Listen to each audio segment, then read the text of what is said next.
día vamos a ver un poquito sobre lo que corresponde a vías de administración de medicamentos, fármacos, parte de la farmacodinamia, conocer un poquito sobre los mecanismos de acción o algunas interacciones entre el fármaco receptor y dosis efecto. ¿Sí? Y probablemente los que han... Levanta la mano quien ha tenido práctica ya. ¿Han hecho vías de administración? Sí. ¿Pero descriptivo o con numeritos? Descriptivo. Bueno, es una pena enorme, no hay técnico, no hay animales. ¿Aquí hay delegado? ¿Elegido delegado sería? No. ¿Quién voluntariamente quiere ser delegado? Perfecto. ¿Compañera? Ariana. Ariana, alguien que apoye a Ariana, por favor. La compañera. Las dos, en fila. ¿Su nombre es? Carla. Carla y Ariana van a ser el tema de los delegados para este semestre. Yo coordino con ellas el tema de los exámenes, el aula y algo que se necesite coordinar con anticipación. ¿Sí? La idea, chicas, es que estén sobre todo informando, de repente crean un grupo en el tema de WhatsApp y puedan comunicar todo lo que se necesite para el curso. Yo salgo a inventar principalmente dónde será el examen, o quizás ir a preguntar a la escuela la situación de los animales, ¿no?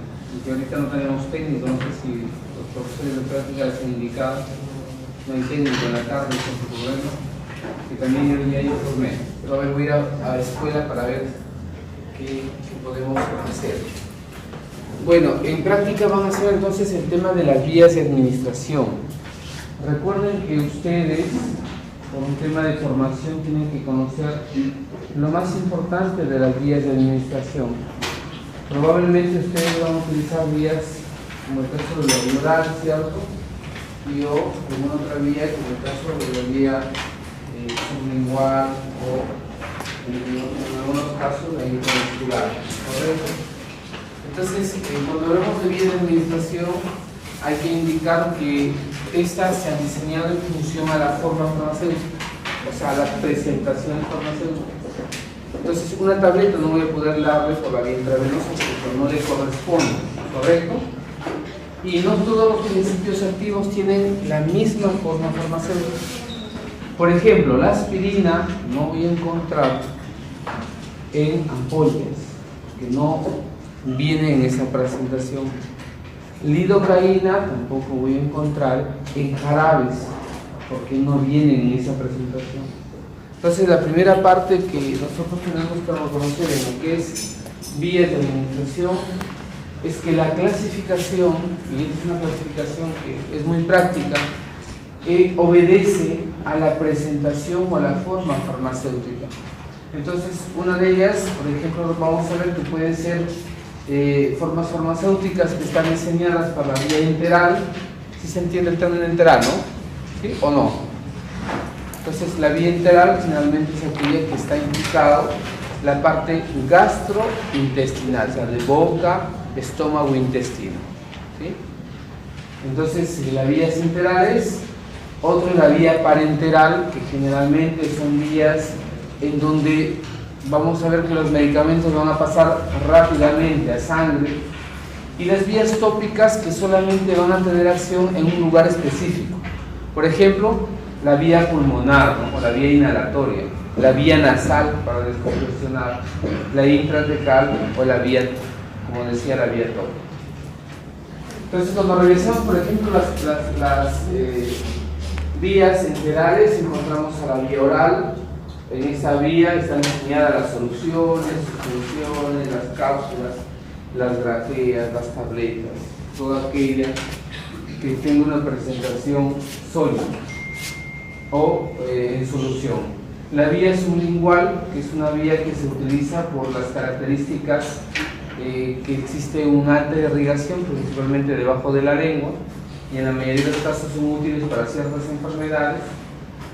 La vía rectal, que creo que es una de las vías que en la mayoría de los casos se utiliza en situaciones especiales, principalmente para poner supositorios El caso de enemas se ve bajo cierto control porque puede ocasionar problemas graves.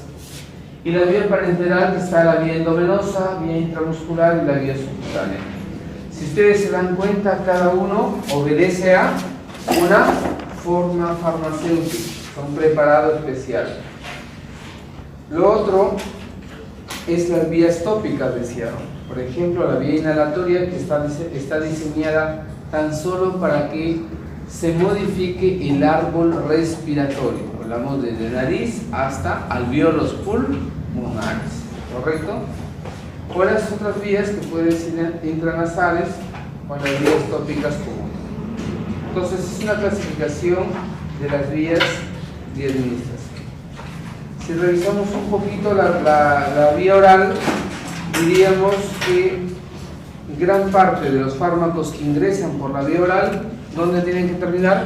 En el intestino. Considerando que el intestino tiene 3 porciones, ¿no? Del intestino delgado. La primera porción se llama el duodeno. Recuerden que ahí se completan los procesos de digestión. Segunda porción, el yeyuno, ahí es en donde inician los procesos de absorción. Y la tercera, ¿cuál es? El hígado, ¿cierto? Donde está prácticamente ya en el tema de tránsito para poder eliminarse. Entonces, esta vía, por considerar que los enterocitos pueden tener una gran superficie de absorción, hay un elevado flujo sanguíneo y hay presencia de otras sustancias, porque recuerde que las sales biliares vienen de las secreciones de la vesícula biliar y parte de otras secreciones como son el jugo pancreático, favorece, dependiendo ya si es el fármaco liposoluble, se puede absorber, o si fuera el caso de ser un fármaco hidrosoluble. Entonces la vía oral, la mayoría de fármacos van a absorberse a nivel de segunda porción de intestino. Algunos fármacos tienen una absorción a nivel de estómago, pero solamente son algunos de ellos, en la mayoría de los casos, los que tienen actividad a nivel gástrico. Bueno, esta es por decir así, una referencia, porque ya hemos dicho que los medicamentos pueden ser ácidos y básicos, ¿no? ¿Cierto? Pero ácidos o bases débiles, jamás son fuertes. Entonces, si hablo que un medicamento es ácido y quisiera ver cómo es que se absorbe este medicamento, yo diría que va a ser una absorción principalmente en intestino, en estómago y a nivel de colon. Miren, si el medicamento tiene carácter básico, primero intestino, colon y estómago. O sea, quiere decir que el que un medicamento sea ácido o básico ya condiciona dónde podría absorberse, ¿correcto? Hay factores que van a modificar su biodisponibilidad de los fármacos. Entiéndase que el término de biodisponibilidad es la cantidad de fármaco que pasa a torrente sanguíneo y está en las condiciones para poder ejercer un efecto farmacológico. ¿Cuál es la vía que tiene o ocasiona una biodisponibilidad del 100%? La clase pasada, ¿recuerda? La endovenosa. Las demás, su biodisponibilidad está por debajo del 100%. ¿Sí? Lo otro es que, mire, estos factores en tema de biodisponibilidad pueden ser afectados por el vaciamiento gástrico. Recuerde que el vaciamiento gástrico tiene un patrón endocrino, ¿no? Y se puede modificar, ya sea con los fármacos o con los alimentos. Entonces, en palabras sencillas, el vaciamiento gástrico es cómo es que el contenido del estómago pasa al intestino. ¿Ya? Entonces, pregunta, si la velocidad del vaciamiento gástrico aumenta, ¿creen ustedes que va a cambiar la biodisponibilidad? Sí, ¿no? Porque de repente esto puede estar acelerado por un tipo de alimento o un tipo de bebida. La forma farmacéutica también puede ser una condición, o sea, no es lo mismo que se tome una tableta que se tome una cápsula. ¿Sí? Las condiciones son diferentes para la forma farmacéutica. La motilidad intestinal, hoy se ha visto, por ejemplo, que si usted tiene problemas de peristaltismo, y está tomando un medicamento, lo puede modificar. ¿Esto cuando ocurre? Cuando se va a la tía veneno, ¿no? Con la tía veneno, se come una leche de tigre, va a tomar su medicamento, probablemente puede modificar absorción. Presencia de alimentos y otros medicamentos. Entonces, miren, una cosa es que le cambie la biodisponibilidad en el tema de velocidad y otra cosa es que lo cambie en el tema de magnitud. ¿Cuál sería el más crítico? Bueno, los dos, ¿no? Si yo quiero que en 2 horas se encuentre el fármaco ya en sangre, ¿qué le está modificando? La velocidad, porque dice que después lo puede enlentecer o lo puede acelerar. Pero si yo hablo de magnitud, digo, ese factor me va a hacer que no llegue al 100% de la biodisponibilidad, sino puede ser que llegue al 80, al 90, al 90. ¿Se entiende? Entonces, estos factores efectivamente pueden ayudarnos a que cambie. Miren, quería conocer.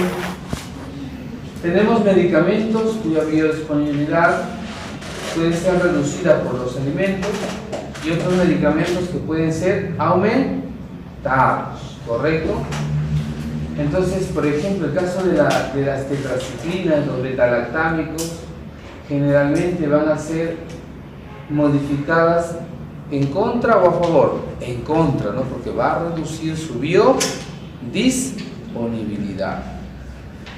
En el caso, por ejemplo, del propanolol, metoprolol o derivados, vitaminas, carbamazepina, acá su biodisponibilidad se puede verse favorecidos cuando son consumidos con alimentos. Entonces, los alimentos, chicos, juegan un rol crítico. ¿Y esto en su carrera es importante? Sí, porque ustedes a la larga tienen que prescribir o no prescribir antibióticos. Y ya están prescribiendo los antibióticos. ¿Pueden verse afectados si van por la vía oral? Sí. Principalmente los que se administran con alimentos. Se inician con alimentos. ¿Ya? Otro dato también, por favor, importante es que la vía oral es una de las vías más seguras. Imagínense que usted agarra y dice por él o por ella, agarra su medicamento. Pregunta, ¿se muere o no se muere? Decíamos que no se muere gracias a quién.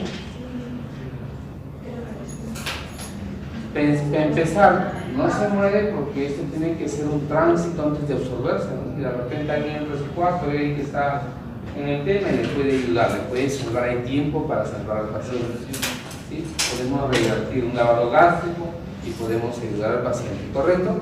Pero si no quiero morir y agarra ahí para menos unas 10 ampollas, se mueren unos. ¿Se entiende? Y otra de las cosas que también eso le dije, ¿no? Usted no se muere porque, en el caso de las tabletas, porque aún ingresando una cantidad tóxica, ¿quién empieza a procesar? El hígado. Específicamente, ¿quién? Una enzima que se llama la CYP3A4. ¿Sí les dije? Sí. Entonces, cada vez que usted está frente a una intoxicación, esta enzima responde. Al final tendría que agradecerle a ella, ¿no? Gracias, CYP3A4, por no dejarme morir. Pero decía, si usted toma un poquito de ¿qué? De toronja, ¿no? ¿Cierto? O también conocida como, ¿cómo conocen el jugo de toronja? ¿Sabe? Algún día será. Jugo de toronja, la toronja inhibe a más de 300 o 600 enzimas y ahí sí se muere. Pues esto vemos en inductores y estimuladores. Entonces, ¿cuál es la vía más insegura? La vía más insegura. La intravenosa. Por ejemplo, en práctica, ¿qué es lo que se quiere que ustedes aprendan? ¿Por qué queremos a ese bendito animal? Porque van a comparar las vías, o deberían comparar vías. ¿Qué hacen? Agarran un fármaco que se llama pentobarbital. Los que han leído en práctica, seguro que son todos. El pentobarbital pertenece a la familia de los barbitúricos. ¿Cuál es su diana, su receptor? El receptor es GABA. Y dentro de los GABA hay GABA A, GABA B, GABA C. El que más está estudiado y donde va a tener el efecto GABA A. Y lo curioso es que este GABA, valga la redundancia, se activa con el neurotransmisor GABA. Y el fármaco va a mimetizar una respuesta tipo GABA. ¿Y el GABA qué es? El principal neurotransmisor inhibitorio. Entonces, ¿qué va a hacer el pentobarbital? Va a inhibir muchas funciones cerebrales. ¿Y en qué va a terminar? O empieza la sedación o empieza la hipnosis. ¿Y en qué se diferencia, profesor, la sedación y la hipnosis? Ambos entran a sueño, pero la sedación es un sueño superficial. Al animalito se lo pone así, quiere que le ponga las 4 patas arriba y el animalito ¿qué hace? Se acomoda, porque está en sedación. La respuesta motora todavía es activa. Pero ¿qué pasaría si el animal entra en hipnosis? Ponen así y se queda ahí. Incluso que hay muchachos que dicen, a ver, apretite acá, a ver, saludando. Entró en hipnosis. Y es un sueño pro. Ustedes imagínense que, bueno, antes ustedes que sabían que a las chicas que iban al fundazo los pepeaban, ¿cierto? Entonces, ¿qué pasaba? Entraban a un cuadro de y no se acordaban incluso nada de nada. ¿Eso qué quería decir? Que tanto puede ser la depresión que puede afectar las funciones vitales. Por eso que en prácticas como hemos hecho con ustedes, estudiantes de estomatología, ¿qué hacían? Pues se pasaban de la dosis y el animal moría. ¿Por qué? Porque el pentobarbital ocasiona un paro cardiorrespiratorio. Entonces en la práctica era interesante, ¿no? Ver cómo, si yo pongo pentobarbital para la vía oral, para la vía subcutánea, para la vía intramuscular y para la vía intraperitoneal, yo puedo comparar cuál de estas vías es más rápida, es más lenta, en cuál ocasiona sedación, en cuál ocasiona hipnosis. Por eso es importante este tema de vías. ¿Sí, jóvenes? En el caso de la vía endovenosa se usaba el conejito. Se usaba la vena marginal, le poníamos el pentobarbital y en un segundo noqueado. En un segundo.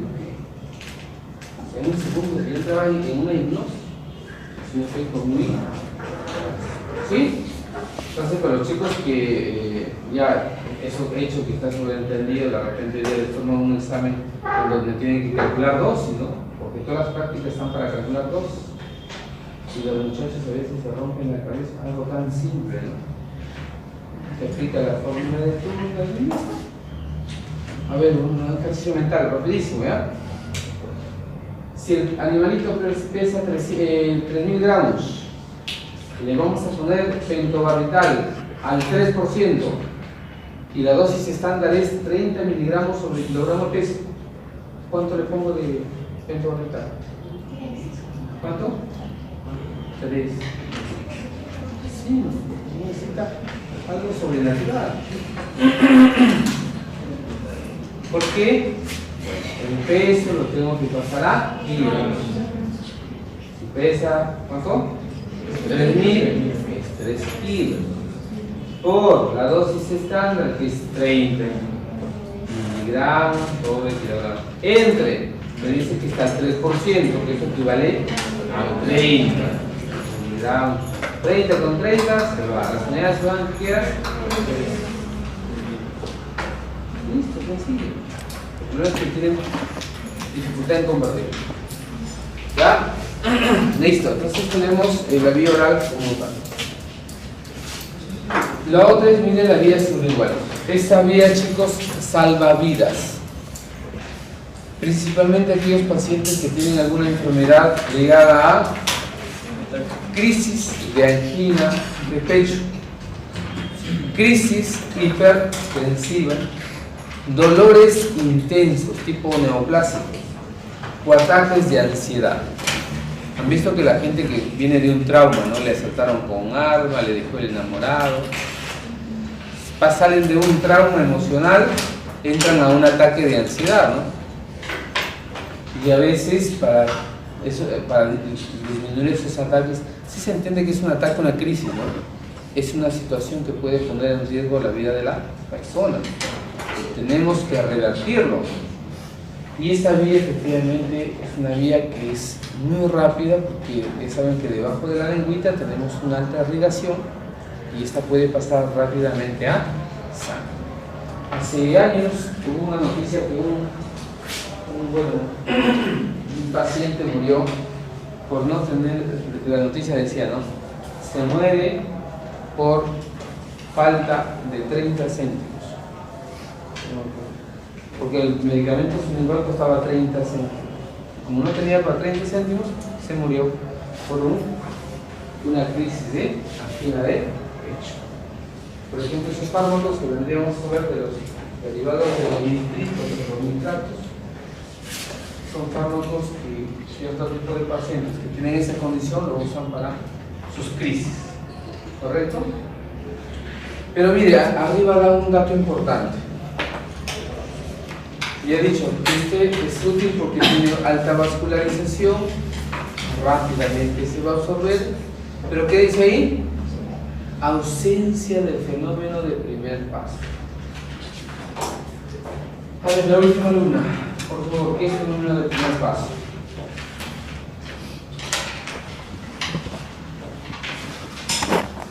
Por favor, no hagan que me deprima. Yo tengo la buena intención. No me puedo mirar. Tosh. ¿Qué es el fenómeno del primer paso? Fuerte, Tosh, fuerte.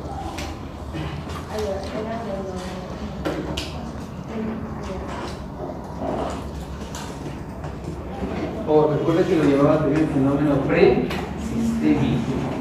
¿Okay? Entonces, si no puede olvidarse, es un conocimiento elemental.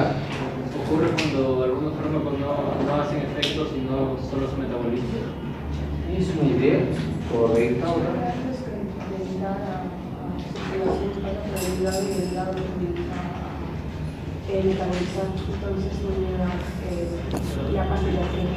Correcto. Y esa vía es utilizando la vía corta, la vía corta. Puede que el fenómeno del primer paso dice: el paciente necesita 20 miligramos. Pero como el medicamento sufre el fenómeno del primer paso, no llegan los 20. Llegarán a 18, 16. ¿Por qué? Una parte o una fracción al momento de ingresar utiliza la vena corta y directo va al hígado. Y se metaboliza. ¿Correcto? Y estos pueden ocasionar ¿qué? Una falla terapéutica. ¿Qué tendremos que hacer? Ajustar la dosis. ¿Cómo la ajustan? ¿Con qué parámetro? Con la biodisponibilidad, ¿correcto? Pero hoy que dice, mire, esta es una de las vías que tiene ausencia de efecto del primer paso. ¿Sí? Y generalmente lo vamos a encontrar en las dos formas, ahorita con imagen y todo. En forma de comprimido, que es lo más típico, y en forma de aerosol. Acá tenemos el caso de las vías parenterales. Estas se pueden agrupar intravasculares o extravasculares. Se entiende esto, ¿no? Intra y extra, ¿no? Recuerden que báscula es el vaso, ¿no? O sea, va a nivel de vaso o puede ir a nivel de fuera del vaso. ¿Correcto? Y ahí tenemos la intracardial, intracardíaca, intravenosa. Que ojo, por su ubicación, esto es complicado. No cualquier persona administra un fármaco directamente al corazón. Fíjate aquí, ahorita cardíaca. De repente lesionas una de las cavidades y terminas sin un problema grave. Incluso, ya es seguro que esto es un tema de cultura general, ustedes que son medios youtubers, vean la intraarterial, ¿no? Necesitan equipos sofisticados para ir dirigiendo y ubicando efectivamente este vaso, para poder poner un catéter o algún otro medicamento o si haga un procedimiento. O sea, son vías complicadas. Por eso que pregunta, ¿esta intravenosa cualquier persona lo podrá manejar? Oiga, si no lo sabe manejar, se contamina y termina complicando. ¿Sí? Estas vías generalmente, ¿dónde se manejan? Intra, hospital, ¿ya? Bajo control profesional. En la extravascular hablamos de la intradérmica, intraperitoneal, intratecal, epidural, intramuscular, subcutánea, intraventricular. Recuerden que gran parte de estas vías, ¿qué forma farmacéutica utilizan? Las inyectables.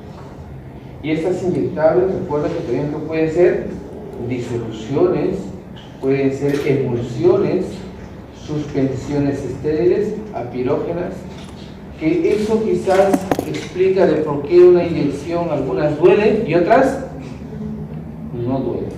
Al momento de administrar, pues sabemos que las soluciones tipo oleosas, dolor seguro, ¿sí?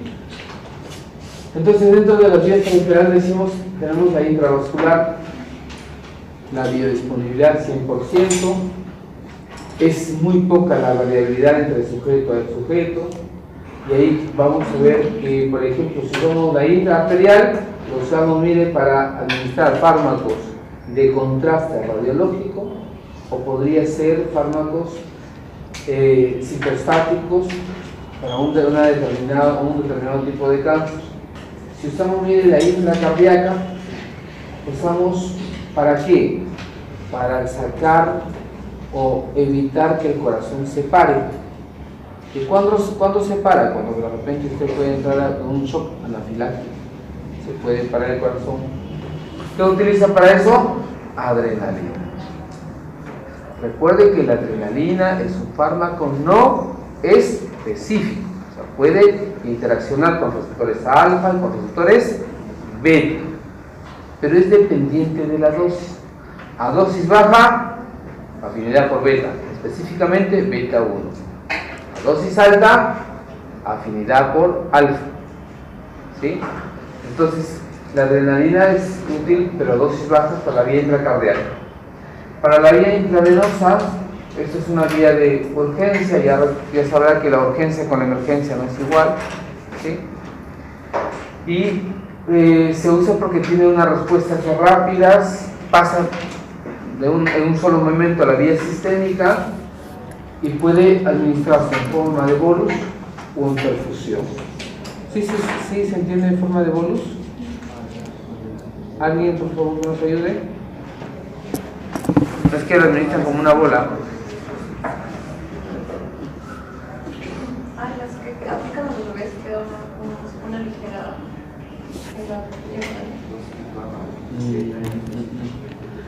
Ya, lo abrimos ahí. La administración en bolos o en perfusión. Luego, también es útil, bueno, en el tema de administrar soluciones acuosas es bastante útil, pero cuando ya utilizamos soluciones oleosas es un poquito complicado e incluso hay que administrarlo de forma lenta, porque puede ocasionar una flebitis, ¿ya?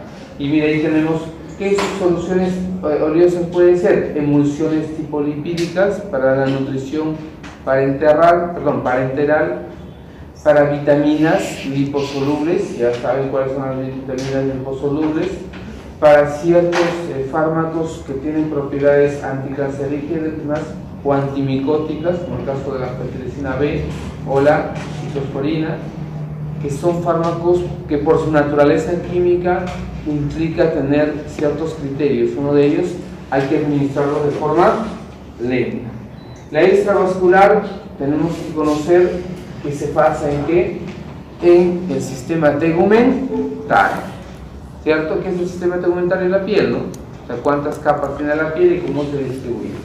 Entonces ahí, por ejemplo, hablaremos de una vía intradérmica, ¿sí? Que es lo que ustedes normalmente probablemente van a usar. ¿Por qué? Porque es útil para el caso de la anestesia local y o usar administrar algunas sustancias como con vacunas o algunas pruebas que se hacen para ver si algún paciente es sensible o no es sensible a ciertos fármacos.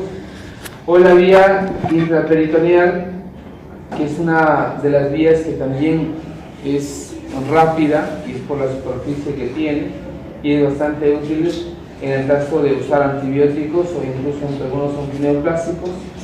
La vía intrathecal o epidural, generalmente esta vía, recuerden que está pegado mucho a médula espinal, ¿no? Entonces va a favorecer mucho el acceso al sistema nervioso central. Van también fármacos anestésicos cuando queremos hacer una anestesia general o una anestesia parcial, y pueden ir fármacos como para el dolor, antibióticos o citostáticos. La intramuscular es otra de las vías también rápidas que se utiliza tanto para soluciones acuosas como oleosas, pero necesita en ciertos casos tener precauciones. ¿Por qué? Puede lesionar nervios. ¿Han escuchado que gran parte de los pacientes que se exponen a la vía intramuscular terminan lesionándose? ¿Qué nervio? Ciático. El nervio ciático, ¿sí? Entonces en esa vía hay que tener cuidado, sobre todo la previsión. La vía subcutánea es muy parecida a la vía intramuscular, solo que va en la parte, en este caso, medial de la piel. Tiene absorción lenta porque tendría que pasar el tejido adiposo que se encuentra en la piel, y si es un fármaco de naturaleza lipídica, puede haber un secuestro de fármaco, ¿ya? Y generalmente se usa para pacientes que tienen problemas de coagulación o pacientes que tienen caso de la diabetes, ¿no? Para colocar la insulina. Luego hablamos de las vías inhalatorias. En el caso de la vía inhalatoria, para empezar, acá sí necesitamos, jóvenes, entender que la vía inhalatoria, y eso lo han estudiado en fisio, que va desde nariz y termina en alvéolos, a medida que va disminuyendo, o sea, va bajando, va descendiendo, ¿qué pasa con el diámetro? Va reduciendo. Entonces, las formas farmacéuticas que utilizamos acá son generalmente formas farmacéuticas que tienen que tener una gran superficie de contacto. Cuando digo una gran superficie de contacto, para que ustedes lo entiendan, partículas muy pequeñas, ¿sí? Por ejemplo, si todo el salón es una partícula, y esto es otra partícula, ¿cuál de estas dos partículas tiene más superficie de contacto? El salón es una partícula y esta es otra. ¿Cuál de ellas tiene más superficie de contacto? El aire. Correcto. ¿Sí? O sea, a menor tamaño, mayor superficie de... Y es una característica, ¿no? Tiene que tener alta permeabilidad, y eso que efectivamente se logra con algunas sustancias, como el caso de los gases o algunas sustancias lipofílicas. Este es un dato importante, miren. Las células alveolares presentan su propia actividad metabólica. ¿Qué quiere decir eso? Que probablemente son las responsables de que no pase el fármaco, ¿dónde? Al torrente sanguíneo. Porque si eso ocurriría, ocasionaría un riesgo fatal. Ejemplo, creo que todos han escuchado que para la crisis asmática, ¿qué utilizan? El salbutamol, ¿correcto? ¿Qué es el salbutamol? Es un agonista beta 2, ¿sí? ¿Y cómo entiendo que es un agonista beta 2? Bueno, que va a ir al receptor beta 2 y lo va a activar. ¿Eso a nivel del árbol bronquial me ayuda o no me ayuda? Sí, porque el beta 2 me hace broncodilatación. Pero si ese fármaco ingresa al torrente sanguíneo, ¿qué ocasionaría? Va al corazón, activa los beta 2. ¿Y qué es una beta 2? Hace una disminución de la actividad cardíaca, que se traduce en una disminución de la presión arterial. ¿Sí? Entonces, por eso decía, esto, ustedes saben que nosotros tenemos barreras, la barrera hematocefálica, ¿cierto? Que les comenté en una de las clases. Esta es otra barrera, la barrera alveolar, porque acá ocurre un metabolismo, e incluso, miren, algunos autores lo consideran como un metabolismo también pre-sistémico. O sea, ocurre antes que ingrese a la circulación. ¿Ya? Entonces, pregunta, si en el examen le digo, el fenómeno del primer paso también ocurre en los alvéolos, ¿verdadero o falso? Falso. Verdadero, muchachos. La verdad que sus caras me desesperan, ¿ah? Tienen que estar motivados para estudiar, si no, 50 veces le repito eso, tienen que estar ahí atento. Ahí está claro, ¿no? Y lo dice. Listo. Bueno, se utiliza efectivamente para la anestesia local, para ciertas patologías como el asma, las enfermedades pulmonares obstructivas crónicas e incluso para los anestésicos locales. Ahí están las formas farmacéuticas que son útiles para esta vía. La vía oftálmica, que también en práctica deberían hacerlo esto, es una vía que tiene el fármaco a poder absorberse de forma rápida. Vamos a ver la acción local. Generalmente, eso seguro que está en su práctica, van a usar fármacos que hagan o miosis o midriasis. Entonces, por ejemplo, ¿qué fármaco me hace miosis? La pilocarpina. Porque la pilocarpina se parece mucho a la acetilcolina. Entonces, va en el ojito a nivel del M3 porque va a interaccionar con el receptor muscarínico M3. ¿Y qué hace? Bios. ¿Correcto? Entonces, si yo quiero revertir esa miosis, le pongo atropina. Desplaza y hace una recuperación, le puede llevar a una midriasis. Lo puede llevar a una expectación a midriasis. Lo recupera primero y lo lleva a una midriasis. Entonces, son fáciles de dosificar, está en forma de gotas, o colirios o pomadas, y se utilizan para estas patologías, principalmente inflamatorias. La vía dérmica es una de las principales vías que se utiliza principalmente en enfermedades a la piel, y ahí vamos a ver que también van a utilizarse antiinflamatorios, antihistamínicos, anestésicos locales. Hay que tener cuidado con cómo está la piel antes de administrar el medicamento, ¿no? Porque si la piel tiene alguna laceración o no está conservada, probablemente se va a modificar la respuesta del medicamento. ¿Sí? La vía transdérmica, generalmente vamos a ver que se utilizan para utilizar un sistema que lo llaman los parches, ¿no? Y ahora los parches está diseñado para enfermedades, hasta para asmáticos hay parches, pero ese sistema se empezó a desarrollar para controles endocrinos, ¿no? Las chicas que quizás saben un poquito de esto, porque acá veo que hay algunas mamás, es uno de los métodos anticonceptivos incluso, ¿no? ¿Para qué? Para evitar efectivamente futuros embarazos. Se utiliza esta vía porque las moléculas son de bajo peso molecular, tienen que ser altamente lipofílicas y generalmente tienen una vida muy corta. Bueno, hasta ahí, por favor, tienen que acordarse por un tema de evaluación, porque van a ser evaluados en práctica. ¿Sí? Hay diferencias y hay características propias de cada vía. Ya decíamos cuál es la vía más segura, cuál es la vía poco segura, ¿cierto? Cómo es que los medicamentos pueden ocasionar respuestas muy diferentes. Tranquilo. Entonces, por favor,